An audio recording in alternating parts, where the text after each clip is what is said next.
come out and support these efforts, join these efforts. We will publicize them. Social media has picked up on this, and they're really helping to develop crowds and what have you to come to these events. The national AFL-CIO, by the way, I'm Tennessee AFL-CIO president. Rich Trumka is the national president. And we have this We Are One campaign that's going to revolve around April the 4th and building up to and away from. And we want small events, we want big events, we want everybody to talk about the fact that we are one, that we in this country are losing our freedoms.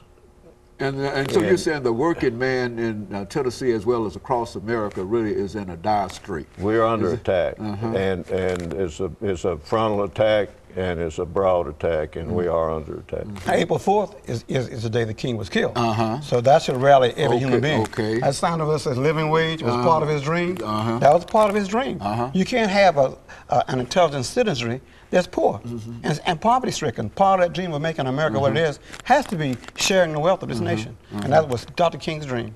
And so in a real sense, you think that everything is ripe for that kind of revival of the protest, not to just protest for the sake of protesting, but to deal with some real issues that the people evidently who came out of the offices at this recent meeting were concerned about, you see. And so there's a groundswell. There's legislation down there that, I mean, you know, they want to withdraw from national health care law that was passed and form a pact with other states. They want to tell you what's in the history books. They want to revise history. They want guns on campus, guns on campus, guns everywhere, guns in bars. Slum lords over everybody. I won't call any names, but the guy that sponsored that bill about the slum lords is a slum lord. Yeah, well, that's what the newspaper said. The newspaper has already said that in reference to that. And of course, the idea here, as I understand it, is that landlords no longer have to register with the local government, which means that anybody can simply come in, set up a house, and there's no way to control anything in reference to it. Is that your reading of that? That's my reading of it. That seems to be a very antiquated kind of situation, you know. Well, the idea is, I think, general idea with the Republicans, I'll say it, Republicans, is that free market economy is good for everything and everybody, and everything for business, and business will make everything right with everybody else, but it doesn't work that way. And you know, they're taking everything and leaving the people with nothing. And when you start trying to balance the budget, like I said a while ago, on the backs of poor people and working people, there's not enough there to balance the budget on. They just want to bring us down to our knees. And just kind of continue the kind of control. Of course, Absolutely. You saw this in the civil rights movement. Yeah, it took people, it took young people, it took everybody young people, to make that country change that hate that was legal. I mean, if hate sometimes is not legislated, sometimes comes in your heart. But in those days, those young people, the American people, decide, we're sick of it, we're tired of it. Make a plea to that group this morning, those young folks like yourself who started the civil rights movement, sit-ins and all of that activity and the dangers that you went through, and tell them that it's their time. Talk to them this morning. It clearly is. We had a motto, and this applies to you all young people: if not now, when? And if not you, who? And the answer is, it is your country. We're retiring.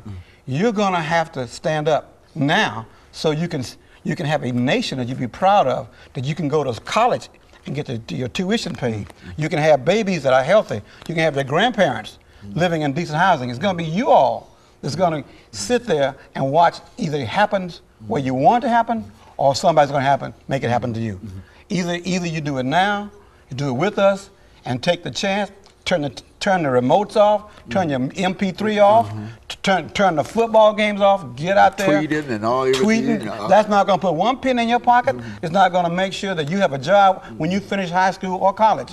You can't pay a college loan back on McDonald's hamburgers. You got to have a decent career-oriented job. That means unions. That means respect for public employees. That means turn that TV off and get busy taking your rightful place in the movement. Okay, your final words, Mr. Lee, in reference to this. I guess my final words would be to pay attention, to educate yourself on what is truly going on. Go to the state legislature here and in other states. Look at the bills that are being brought. Look at the way they're forcing them upon us.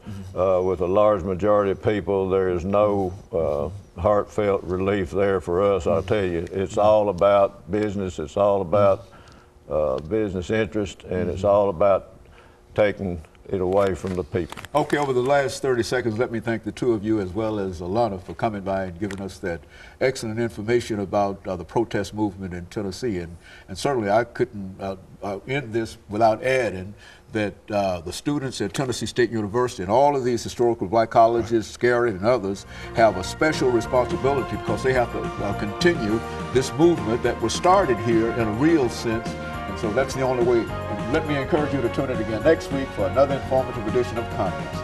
Thank you, and